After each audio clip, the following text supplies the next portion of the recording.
Hi, this is Dr. Go, and today I'd like to discuss left hand setup basic overview. Just a basic overview on, setting up your left hand, because everybody's hands are different.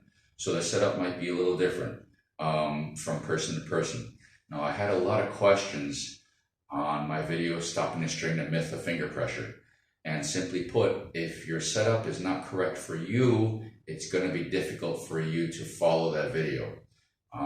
I had a lot of questions on what is a correct setup. Well, you can't just say one size fits all, because everybody's finger lengths, digits, and such are all different. So this is just a basic overview. Let's go through what we're going to discuss today. Okay, the basic left hand shaping. Okay, this is just a system I use for my beginning students to get them to find their own comfortable left hand shape. Okay, ascension to the web, that's the web between the thumb and the forefinger. A good hook, using the elbow weight to drop the finger down to the string until you can feel a positive catch of the fingertip against the string, and then bow wave versus finger wave. Now we're also going to talk a little bit about different parts of the fingertip. That's going to come later in B, breaking the rules, starting with bow harmonics and then matured expression. Matured expressions is where we're going to talk about different parts of the fingers, or the fingertip. So let's get started. Okay, ascension to the web. So this basic idea is this. Okay, the first step, ascension to the web. So you open up thumb, forefinger. We're going to ascend until the web touches the neck. From there, we're going to form a good hook. Now, different people have different flexibilities and such. And mind you, we're starting with just the first finger, the pointer finger. And I try to tell my students to get a 90-degree angle, like they're forming a box here. Okay, now this is just the beginning. Eventually, they're going to have to change a few things as they get more familiar with the instrument and they get more familiar with their own skin. Their own skin and their joints and such, and how it feels on the instrument. Okay, so we start with this. Number one, the web. Number two, a good hook. And then using the elbow weight, we drop down until the fingertip hits the string. Now, look, my thumb is still not touching. Okay, and at this point, I'm not putting pressure to stop the string, otherwise it puts undue pressure on my neck. I'm just coming down till I feel a good, decent pressure on my string, and it's not touching the fingerboard. Okay, I'm just having a good hook down, and I am putting quite a bit of pressure. You can see the scroll does go down when I'm doing this. Okay, I'm still not touching the string to the fingerboard. To do that, I have to go down this hard. Okay, but still there. Okay, and we repeat that with all the fingers. Okay, 3, 4. Now, mind you, this is not in the proper hand frame because we're hooking all the fingers right now. It's just a moment for the student to feel that positive catch, that weight, the feeling of the weight of the elbow coming into the left hand fingers. Okay? Now, eventually we do have to the natural shape to get the hand frame. Okay, that comes later. But first, you want to get that hook feeling.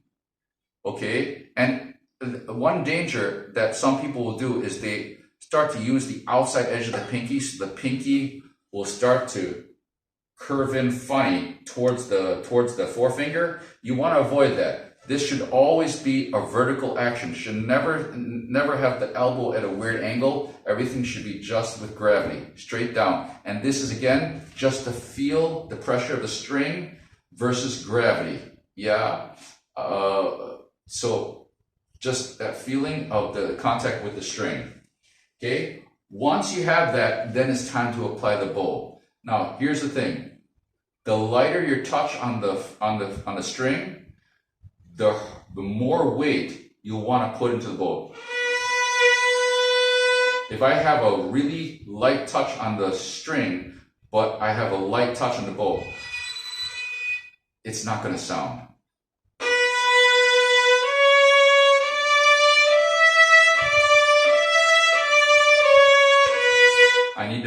proper weight. Okay, now that's just the basic setup. Eventually, yes, you do have to set the hand frame after they get a feeling of the strings, the tension of the strings. Then you look at that video I was talking about, the Schradieck exercises and such. That helps to establish the hand frame, and from there you can start looking at double stops. Okay, but I digress. We go on to breaking the rules. Okay, bow harmonics. So this is something where, again, you need a positive contact, not a hard contact. You don't squeeze. Okay, I haven't had good luck squeezing the neck for a bow harmonic yet. I've tried several different things. Even if you buy Roman Kim's pieces, with bow harmonics, he writes about experimenting with finger pressure, bow pressure until you find it. And I found that if I squeeze the neck, I can't get the bow harmonic. I do need a solid pressure, okay?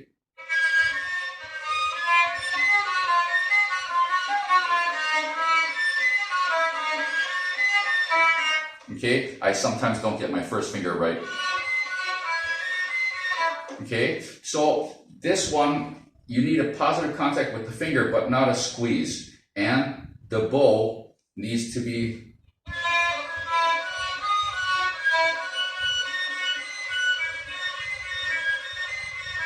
okay, it needs to have a decent contact, but light. It's a released weight. Okay, this is one of those cases where we're not having where the light hand is light and the bow is heavy. Both are light. Okay, that's why that's a breaking of the rule. Now, matured expressions. This, we're getting to different parts of the fingertip. If you look at your fingertip, there's the very tip up here, okay? Then there's a ridge, and then there's the fat of the tip. Let me see if I can do a better job of showing this here. Okay, so we have the very tip up here, what I like to call a ridge over here, and the actual fat part right here. Okay, now, truth be told, a lot of the time when I'm playing expressive stuff and performance, I use the ridge a lot. Some of the French sonatas, I like to use the fat a lot for a lot of the passages. Not all, but a lot. The really fast virtuosic stuff, of course, I go more towards the tip or into the ridge just a bit.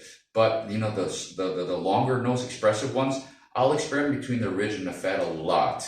Okay, now, does that change the finger pressure? Absolutely. Because now you're not having a positive contact of the tip of the bone straight directly with gravity straight into the string. You do have to add a little bit more pressure. Okay, still not squeezing the neck. I'm still not going all the way to the fingerboard for most of the sounds. Some of them, yes, I do. Okay, and that's when I'm, you know, that's another breaking the rules is when, you know, in the video is stopping the string, I showed using the elbow to go all the, you know, to cantilever the finger all the way through the fingerboard. This is a whole different thing I'm talking about. We're just talking about the different parts of the finger. So if I'm going by fingertip first, you can hear it's kind of a very driving sound, but